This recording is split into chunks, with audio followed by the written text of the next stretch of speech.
الكاري الياباني من اشهر الاكلات اللي بتظهر للانمي. طبعا محبين الانمي عارفين ان بتكلم عليه. カレーできたよ。おお、サンキュー。腹減って死にそう。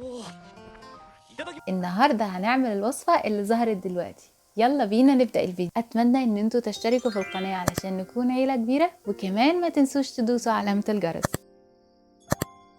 اول حاجة زي ما ظهر في الانمي هستخدم نفس انواع الخضار اللي استخدموها. 2 بطاطس، معرفش بطاطسيتين جزر، بصل. الكمية دي هتكفي شخصين ل3 اشخاص. تقدروا تحطوا الخضار اللي عجبكم، بس انا بحاول اعملها زي الانمي شوية. وصراحة ده كان الخضار اللي عندي. لو مثلا عندك خضار معين الاطفال مش بتاكله تقدري تحطيه في السر، مش هياخدوا بالهم لان الكاري بتاعه قوي وهيغطي على اغلب نكهات الخضار. بعدين اول حاجة هنحمر البصل لحد ما لونه يتغير شوية، ونحط معاه بقية الخضار واللحمة. انا النهاردة استخدمت لحمة لان هي نفس الشكل اللي موجود في الانمي، بس تقدري تحطي فراخ، تقدري تحطي جمبري، سي فود اللي يعجبك. مجرد ما الخضار واللحمة ياخدوا لون بسيط هحط عليه مية علشان الشوربة تبتدي تجهز.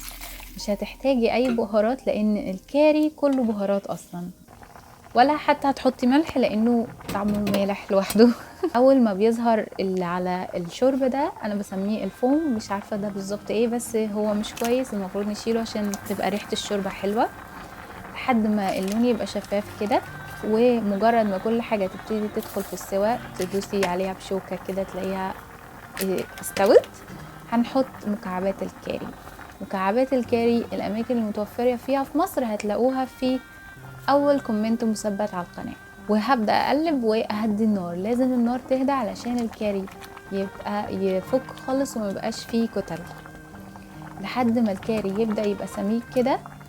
وهبتدي اقلب واتاكد ان مفيش اي كتل من الكاري موجوده، عشان لو موجوده مش بيبقى طعمها لطيف لو حد اكلها. واهم حاجه لازم قبل ما احط الكاري اتاكد ان الخضار واللحمه استوت، والا مش هتستوي في المرحله بتاعت لما احط الكاري كيوبز نفسها. مجرد ما الكاري يبقى السمك ده تبقى كده الوجبة جاهزة، وهقدمه على الطريقة اليابانية زي ما ظهر بالظبط في الانمي. وبالهنا والشفا. كده فيديو النهاردة خلص. اتمنى تكون الوصفة عجبتكم. اشوفكم الفيديو الجاي. متاني.